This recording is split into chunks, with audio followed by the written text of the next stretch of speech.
کہ جو اللہ نے کامیابی دی اس وقت پہ یعنی کوئی بھی یہ امید لگا کے نہیں بیٹھا تھا کہ 4% کے قریب تقریباً 4% گروتھ ریٹ ہوگی، اور بلکہ کئی ماہر سمجھ رہے ہیں جو انڈیپینڈنٹ ہے کہ یہ 4 سے اور اوپر 4.5% پہ بھی پہنچ جائے گا، اس سے بھی اوپر جا سکے۔ تو اس کا مطلب کہ جو ہم سوچ رہے تھے اور ہمارے مخالف خاص طور پہ سوچ رہے تھے اس سے بہت تیزی سے اوپر گئے ہم۔ اس کی کئی وجوہات ہیں، وہ میں بعد میں تفصیل سے آپ کو بتاتا رہوں گا کہ کیا کیا ہم نے قدم اٹھائے۔ تو ایک تو یہ بہت اس لیے خوشائن چیز ہے جو زبیر آپ نے سوال پوچھا کہ لوگوں کی مشکلات کیا ہیں، 2 ہی مشکلیں ہیں، ایک مہنگائی ہے، دوسری بے روزگاری ہے، یہ 2 مشکل ہیں نا سب سے زیادہ۔ تو جیسے جیسے آپ کی گروتھ ریٹ بڑھتی ہے، یعنی کہ جب اکانومی کے پہیہ چلنا شروع ہوتا ہے، کنسٹرکشن شروع ہوتی ہے جو ماشاءاللہ ریکارڈ پہ ہے، جب گاڑیاں بننی شروع ہوتی ہیں جو 55% گاڑیوں کا سیل، ٹریکٹروں کا 60% مزید سیل بڑھ گئی ہے، موٹر سائیکلوں کی، جب یہ بننے شروع ہوتے ہیں تو روزگار ملنا شروع ہوتا ہے، لوگوں کے ہاتھ میں پیسہ آتا ہے، تو اس سے پھر نوکریاں ملنی شروع ہوتی ہیں، غربت کم ہوتی ہے۔ تو یہ ایک بہت بڑا پہلا خوشائن قدم آ گیا۔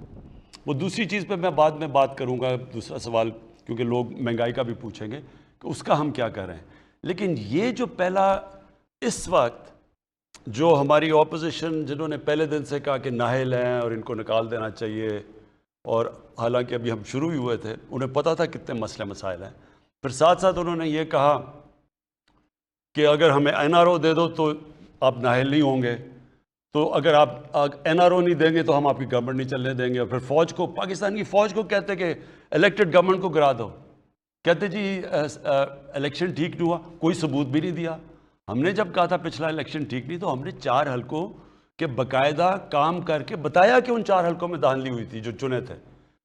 تو وہ اس لیے پھنس گئے ہیں کیونکہ انہوں نے کہا اتنی نااہل حکومت ہے، اب ان کو سمجھ نہیں آ رہی کہ اتنی زیادہ یہ گروتھ ریٹ 4% کے قریب کیسے آ گئی، کیونکہ انہوں نے خود ہی کہا نااہل ہے۔ اب وہ پھنس گئے ہیں تو وہ کہتے ہیں جی یہ آپ نے غلط، آپ کی جو سٹیٹسٹکس ہیں وہی غلط ہیں۔ انشاءاللہ آگے جو میں پھر سے کہتا ہوں کہ جو اللہ نے ہمیں ایک بڑے مشکل وقت اور امتحان سے گزارا ہے، انشاءاللہ اب اس کے بعد آپ مزید اس ملک کو آگے بڑھتے دیکھیں گے۔ جی اگلے کالر، السلام علیکم۔ وعلیکم السلام۔ جی کون صاحب؟ محمد کلیم بات کر رہا ہوں جی، اسلام آباد سے۔ جی بات کیجیے۔ السلام علیکم سر۔ جی وعلیکم السلام۔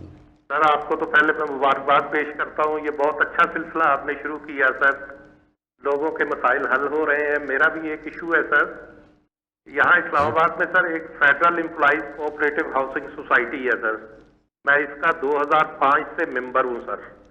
میں نے ساری پیمنٹ جمع کروا دی ہوئی ہے، لیکن یہ سوسائٹی نے ابھی تک مجھے پلاٹ نہیں دیا۔ 2012 میں سر انہوں نے مجھے الاٹمنٹ ایشو کی، اس کا آگے پلاٹ بھی نہیں تھا۔ پھر 2017 میں انہوں نے دی مجھے الاٹمنٹ، آگے زمین نہیں تھی سر۔ میں ڈی سی اسلام آباد سے کئی دفعہ مل چکا ہوں، چیئرمین CDA سے مل چکا ہوں سر۔ انہوں نے لاسٹ ایئر پھر مجھے الاٹمنٹ ایشو کی ہے، وہاں گئے ہیں تو وہاں زمین ہی نہیں ہے سر۔ اب آپ کے پاس حاضر ہوا ہوں سر، ریٹائرمنٹ پہ پہنچ چکا ہوں، میرے تو رہنے کے لیے اب کوئی چھت بھی نہیں ہے۔ جی میں پہلے تو کہوں کہ پاکستان میں ہم پہلی دفعہ ایک کام کرنے لگے ہیں۔ ہم نے ایک بورڈ بنایا ہے جو فیصلہ کرے گا کہ اتنی زیادہ جو ہاؤسنگ سوسائٹیز بن چکی ہیں ان میں سے کون سی لیگل ہیں، یہ سب ویب سائٹ کے اوپر آئے گی تاکہ لوگوں سے دھوکہ نہ ہو۔ پہلے تو پتہ چلے لیگل سوسائٹی کون سی ہے، ان کے اوپر پوری چیزیں، پھر ہم کن کنڈیشنز پہ لیگل بنے گی، وہ اگر وہ کنڈیشنز میٹ نہیں کرتی تو اس کو اپروو نہیں کیا جائے گا۔ پھر ان میں سے اور جو مختلف قسم کی سوسائٹیز ہیں، کئی ایلیگل ہیں وہ بند کر دیں گے، جو کہ ابھی کام ہی تھوڑا سا شروع ہوا ہے۔ کئی سوسائٹیز ایلیگل بن گئی ہیں لیکن انہوں نے اتنے زیادہ پلاٹ بیچ دیے ہیں کہ وہ اب لوگ وہاں رہنا شروع کر دیے ہیں، تو اس کے لیے ایک اور نظام لے کے آ رہے ہیں۔ کہنے کا مقصد یہ ہے، جسٹس عظمت جو ہمارے سپریم کورٹ کے چیف جسٹس تھے، ان کے نیچے ہم نے اب ایک کمیٹی بنائی ہے جو باقاعدہ کیٹیگرائز کر رہی ہے، تو آگے سے تاکہ یہ جو حالات نہ ہوں کہ لوگوں کے زمینیں بیچ دیتے ہیں اور ان کے پاس پلاٹس نہیں ہوتے اور پھر پیسے لے کے باہر بھاگ جاتے ہیں، تو اس کو اوائڈ کرنے کے لیے اب اس کے اوپر پورا کریک ڈاؤن کر رہے ہیں۔ جو جہاں تک آپ کا ایشو ہے میں نے یہاں نوٹ کروا دیا ہے ہمارے ملٹری سیکٹری کو، اور انشاءاللہ ہم آپ کو اس کو رسپانس دیں گے بعد میں۔ جی اگلے کالر، السلام علیکم۔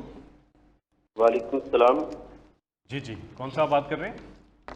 میں فیصل آباد سے ڈاکٹر محمد سعید اختر بات کر رہا ہوں جی جی جی ڈاکٹر صاحب. جی میں خارجہ امور کے حوالے سے بات کرنا چاہوں گا. اس سلسلے میں 3 مسائل کی نشاندہی کروں گا. 2 مسائل تو 20ویں صدی کے وقت سے نوآبادیاتی طاقتوں کے پیدا کرتا ہے. ان میں ایک مسئلہ فلسطین ہے. یہ بات قابل اطمینان ہے کہ غزہ میں جنگ بندی ہو گئی ہے، مگر جناب وزیر اعظم اب آگے کیا ہوگا؟ صہیونیوں کی طرف سے فلسطینیوں کے غصب شدہ حقوق کو مستقل طور پر کیسے بحال کرایا جا سکتا ہے؟ اور پاکستان فلسطینیوں کی قومی تحریک کی مستقل کامیابی کے لیے کیا کردار ادا کر سکتا ہے؟ دوسرا مسئلہ کشمیر ہے. یہ ریجنل کوآپریشن کی راہ میں سب سے بڑی رکاوٹ ہے. آپ کی حکومت کا موقف یہ ہے کہ انڈیا جب تک 5 اگست 2019 کے اقدامات واپس نہیں لیتا اس سے کوئی بات چیت نہیں ہو سکتی.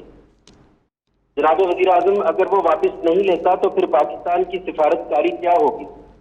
کیا ہم اتنے بڑے ہمسائے سے منہ موڑ کے بیٹھے رہیں گے جبکہ کہا یہ جاتا ہے کہ we can change friend not neighbour?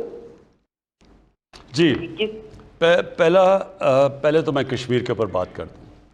لیکن مسئلہ کشمیر کا اس وقت یہ ہے، اس میں کوئی شک نہیں کہ اگر ہماری ہندوستان سے تعلقات اچھے ہوں، ایک طرف ہمارے پاس چائنا دنیا کی سب سے بڑی مارکیٹ ہے، دوسری طرف ہندوستان جو 1 ارب سے زیادہ آبادی ہے وہ بڑی مارکیٹ ہے، ہماری تجارت شروع ہو جائے، کنیکٹیوٹی ہو جائے، تو یہ تو ساری دنیا میں یہ ثابت ہو چکا ہے.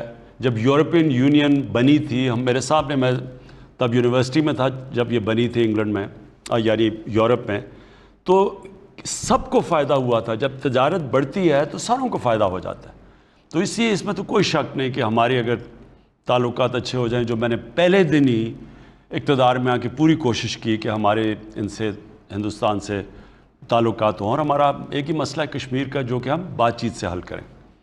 لیکن جو اب سچویشن ہے، اگر ہم اس وقت ہندوستان سے تعلقات نارملائز کرتے ہیں، اس کا مطلب کہ ہم نے کشمیر کے لوگوں سے بہت بڑی ہم ایک غداری کریں گے. اس کا مطلب ہم نے ان کو یعنی ان کی ساری جو جد و جہد، جو سارا جو ان کی سٹرگل، پتہ نہیں 1 لاکھ سے اوپر شہید ہو چکے ہیں کشمیری، اس کا مطلب کہ ہم اس سب کو نظر انداز کر دیں گے. اس میں کوئی شک نہیں کہ ہماری تجارت بہتر ہوگی، لیکن ان کا سارا خون ضائع ہو جائے گا. لہٰذا یہ ہو نہیں سکتا. ہم کشمیریوں کے ساتھ کھڑے ہیں، ہمیں پتہ ہے انہوں نے کس طرح کی قربانیاں دی ہیں اور دے رہے ہیں. لہٰذا یہ نہیں ہو سکتا کہ ان کے خون کے اوپر ہم یہ سوچ لیں کہ پاکستان کی تجارت بہتر ہو جائے گی. یہ نہیں ہو سکتا. اگر وہ 5 اگست کے وہ جو انہوں نے قدم اٹھائے ادھر واپس چلے جائیں، پھر بالکل ہو سکتی ہے بات، اور پھر ہم کشمیر کا مسئلہ ایک روڈ میپ بھی لا سکتے ہیں اور حل کر سکتے ہیں. اب آگے جی فلسطین، بالکل فلسطین کا وہی مسئلہ جو کشمیر کا ہے. وہاں بھی ایک آکوپیشن ہے، وہاں بھی ان کی زمین کے اوپر قبضہ کیا ہوا ہے. ادھر وہ ابھی کشمیر میں شروع ہوا ہے جو کہ ان کی آبادی کی ڈیموگرافی بدل رہے ہیں، یعنی کہ باہر سے لوگوں کو سیٹل کر رہے ہیں کشمیر میں لا کے ہندوستان. اسی طرح جو فلسطین تھا اس کو وہ تھوڑا سا رہ گیا ہے، باقی ساروں کے اوپر انہوں نے قبضہ کر کے اور اپنے لوگ سیٹل کر دیے ہیں. اب میں آپ کو سیدھا بتا دوں کہ کشمیر کا فلسطین کا مسئلہ کیا ہے. اس کا یہ جو اس وقت صورتحال ہے، یہ صرف اور صرف یہ فورس سے، یہ سیکیورٹی ان کو ظلم کر کے، ان کو خوف زدہ کر کے، ان کو ڈرا کے، بھائی اسی طرح یہ چل سکتا ہے. اور وہ ہوگا کیا؟ وہ تھوڑی دیر کے لیے ان کے پاس اتنی طاقتور فوج ہے کہ وہ دب جائیں گے، پھر تھوڑی دیر کے بعد وہ کھڑے ہو جائیں گے. اور یہ سائیکل چلتا رہے گا. حل نہیں ہے یہ مسئلوں کا. یہ بس ایک ظلم کا نظام وہ سمجھتے ہیں کہ وہ اتنا ظلم کریں گے کہ وہ چپ کر کے غلام بن جائیں گے. سب کو پتہ ہے یہ سلوشن نہیں ہے. سلوشن 2 ہیں.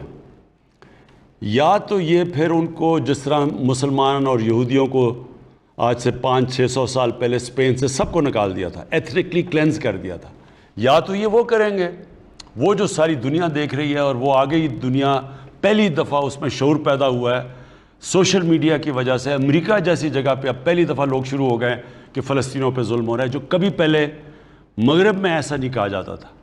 تو وہ تو ہو نہیں سکتا. اور یا پھر ان کو اب ایک ٹو اسٹیٹ سلوشن، یعنی ان کو ایک منصفانہ ان کو اپنا فلسطینیوں کو اپنا گھر دینا پڑے گا. اور میرے خیال میں اس وقت جو انٹرنیشنل میڈیا میں بھی اور جو دنیا میں اب شعور اور جو جس طرح کی موومنٹ چل پڑی ہے، میرے خیال میں اب آپ دیکھیں گے کہ یہ موومنٹ جائے گی ایک فلسطینیوں کو ایک ان کو سیٹلمنٹ کے لیے، ٹو اسٹیٹ سلوشن. جی آپ کی کالز کا سلسلہ جاری ہے. نمبر ہے 05192249000. پروگرام کے اگلے کال ہے. جی السلام علیکم. وعلیکم السلام. جی کون صاحب کہاں سے بات کر رہے ہیں؟ سر میں واحد پاکستانیوں مدین سنگھ سے بات کر رہا ہوں. السلام علیکم پرائم منسٹر صاحب. جی وعلیکم السلام. مجھے آج تو میں اللہ کا لاکھ شکر ادا کرتا ہوں کہ جس نے ہم پسماندہ غریب لوگوں کی آواز، پیاسے لوگوں کی آواز آپ کے یہاں پہنچائی. اس امید کے ساتھ کہ انشاءاللہ ہمارا جو درد ہے اس مسئلے کا حل آپ کے یہاں سے نکلے. پرائم منسٹر صاحب، ہم یہاں پہ قدیم کے لوگ پیاسے مر رہے ہیں. ایریگیشن کا نظام یہاں پہ جو ہمارے سندھ کا ہے یہ بالکل کرپٹ ہے، جس کی وجہ سے پانی کی منصفانہ تقسیم نہیں ہے. اور پرائم منسٹر صاحب ایک اور کہ سندھ میں بہت طاقتور لوگ رہتے ہیں اور جو غریبوں کا، ہم جیسے غریبوں کا خون چوس کے سندھ میں ریگستان بنا رہے ہیں. پرائم منسٹر صاحب، ہمیں سندھ حکومت سے یہ بولا جاتا ہے کہ پانی وفاق سے نہیں آ رہا، اور ابھی کچھ دن پہلے یہاں پہ الیکشن ہوا تھا، ضمنی الیکشن، جس میں 2 دن پہلے وزیر جو آبادی کا منسٹر ہے اس نے اور ڈائریکٹر سیدھا نے 19 نئے پیوز کا آرڈر کیا ہے. اور ہمیں کہا جاتا ہے کہ ہمارے پاس پانی نہیں ہے. ہم آپ سے یہ اپیل کرتے ہیں پرائم منسٹر صاحب کہ سندھ کے پانی کے رینجرز کو تعینات کیا جائے. جی پانی کا جو مسئلہ ہے، پانی کا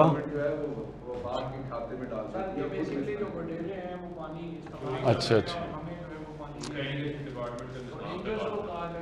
جی میں نے بلکہ ایک سندھ کے ایم پی کی تقریر بھی سنی ہے سندھ اسمبلی کے اندر. دیکھیں 2 مسئلے ہیں. ایک مسئلہ کہ سارے پاکستان میں پانی کا مسئلہ، میں اس کے اوپر تو آپ کو اس وقت اپنی قوم کو اس چیز کی ایک چیز واضح کرتا ہوں کہ 10 ڈیمز انشاءاللہ ہم بنا رہے ہیں جو شروع ہوئے ہیں اگلے 10 سالوں تک. یعنی ہم وہ جو کہ پاکستان کو 50 سال پہلے کام کرنا چاہیے تھا وہ انشاءاللہ ہماری حکومت آپ کو کر کے دکھائے گی. کیونکہ ڈیمز اس لیے چاہیے کہ پانی کو روکنا ہے، ریزروائرز بنانے ہیں. ہمیں ریزروائرز بہت پہلے بنانے چاہیے تھے، کیونکہ جیسے جیسے آبادی بھی بڑھ رہی ہے اور کئی طرح یہ گلوبل وارمنگ کی وجہ سے پانی بھی کم ہو رہا ہے، تو جو پانی صوبوں کا حصہ ہے اس ساروں میں کمی آ رہی ہے. لہٰذا اس کا طریقہ یہ ہے کہ پہلے ڈیمز بنائیں اور پھر صوبوں کے اندر منصفانہ تقسیم کی جائے. ابھی تک مجھے حیرت یہ ہے کہ ٹیلی میٹری سسٹم یہ ایک ٹیکنالوجی ہوتی ہے جس سے پتہ چل جاتا ہے کہ کس صوبے کو کتنا پانی جا رہا ہے. وہ ٹیلی میٹری سسٹم ہی نہیں کام کر رہا. اب ہم وہ اس کے اوپر پوری خرچہ کر رہے ہیں اور یہ اس ٹیکنالوجی کے اوپر انشاءاللہ یہ تھوڑی دیر کے پر ساری جگہ پہ لگ جائے گا. تو پہلے چیز تو ایک پانی کے اندر اضافہ ریزروائرز بنا کے، اگر ریزروائرز نہیں بنتے پانی میں اضافہ نہیں ہوگا اور آگے مزید پانی کا شدید پرابلم آ سکتا ہے. دوسرا کہ جب وہ پانی آ جائے تو پھر منصفانہ تقسیم ہو، یعنی سارے صوبے سمجھیں کہ ہمیں جو ہمارا شیئر ہے وہ مل رہا ہے. تیسری چیز جو کہ صوبوں کے اندر پانی کی ڈسٹریبیوشن ہے، یہ بھی ایک بہت بڑا ایک مسئلہ بنا ہوا ہے، کیونکہ جو بیچارہ کمزور اور غریب ہے، کسان ہے، اس کے پاس پانی نہیں پہنچتا، اس کا پانی چوری ہو جاتا ہے. اور جو میں نے ابھی سندھ اسمبلی میں سنا تھا ایک رولنگ پارٹی کے پیپلز پارٹی کے ایم پی نے، تو انہوں نے بھی یہ کہا کہ وہاں جو طاقتور ہے وہ اپنی زمین میں پانی لے جاتا ہے اور بیچارہ جو کمزور ہے اس کی زمینیں خشک رہتی ہیں. تو اس کے اوپر بھی ایک ہم بات کریں گے کہ اس کے اوپر کیا سسٹم ہے. اپنے جو ہمارے نیچے صوبے ہیں ان کے اندر تو ہم یہ انفورس کریں گے، لیکن سندھ کے اندر سندھ کی حکومت کی یہ ذمہ داری ہے کہ جو کمزور ہیں بیچارے ان کا کام ہے ان کو پانی پہنچانا. اور انشاءاللہ دیکھیں گے اگر ان کو ضرورت پڑی رینجز کی جو کہ اس نے مانگی تھی، جو ایم پی ہیں جنہوں نے تقریر کی اسمبلی میں، ہم رینجز بھی پرووائڈ کریں گے. جی آپ کی کالز کا سلسلہ جاری ہے. پروگرام کے اگلے کالر. السلام علیکم. جی السلام علیکم.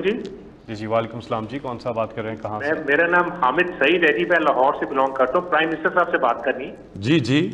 جی حامد. جی السلام علیکم سر. Prime minister. وعلیکم السلام. جی وعلیکم ٹھیک ہے، السلام. خیریت ہے سر؟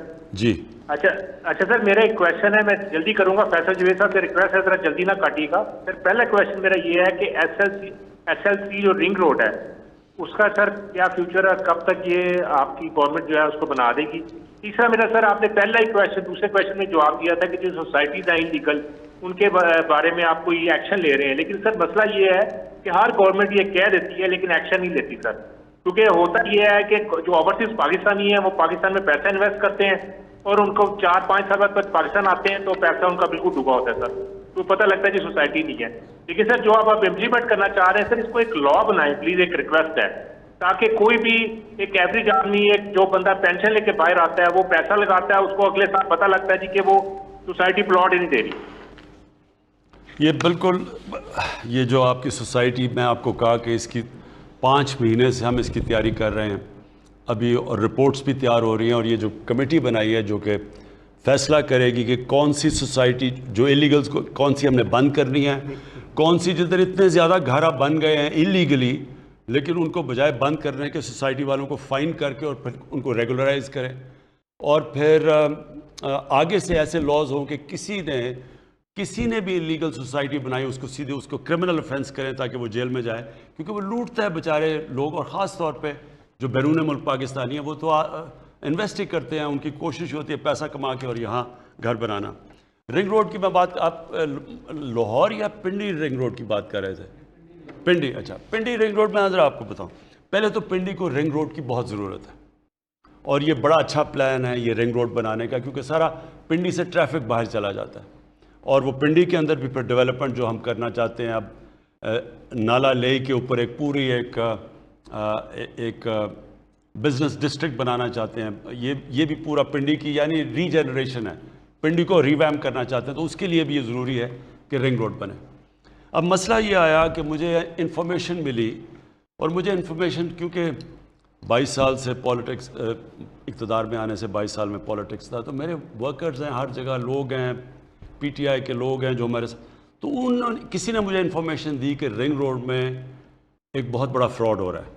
ایک تو اس کو بڑا لمبا کیا جا رہا ہے لوگوں کو فائدہ پہنچانے میں، اور دوسرا طاقتور لوگوں کو فائدہ پہنچانے میں، اور دوسرا اس کی جو الائنمنٹ انہوں نے کی ہے یہ بڑی خطرناک ہے، کیونکہ انہوں نے لوگوں کو فائدہ پہنچانے میں اس کو وہ سیدھی، ہمیشہ موٹر وے یا رنگ روڈ سیدھا جاتا ہے، کیونکہ اگر آپ اس میں زگزگ کر دیں تو وہاں ٹکریں لگتی ہیں، پھر وہ زیادہ براڈ سے کم کر دی گئی لوگوں کو فائدہ پہنچانے کے لیے. تو اس کے لیے پھر میں نے پہلے انکوائری کی، فیکٹ فائنڈنگ جو مشن جو انکوائری تھی اس میں پتہ چلا واقعی یہ ہے.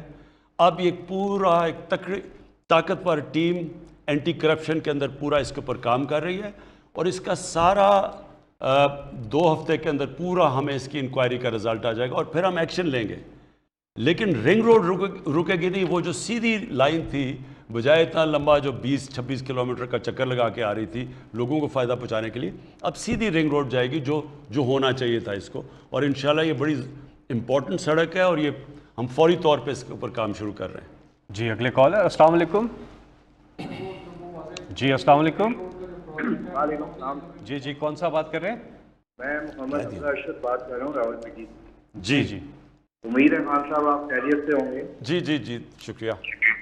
2018 میں جب آپ کی حکومت آئی، حکومت آئی تو وہاں کی عوام کو کافی امیدیں آپ سے وابستہ ہو گئی کہ آپ لیڈرشپ کے اندر 5 ایئرس پاکستان کافی ترقی کرے گا. تو انشاءاللہ میں ابھی بھی پر امید ہوں کہ آپ اپنے وعدوں پر پورے اتریں گے. خان صاحب میرا سوال الیکٹورل ریفارمز کے حوالے سے ہے.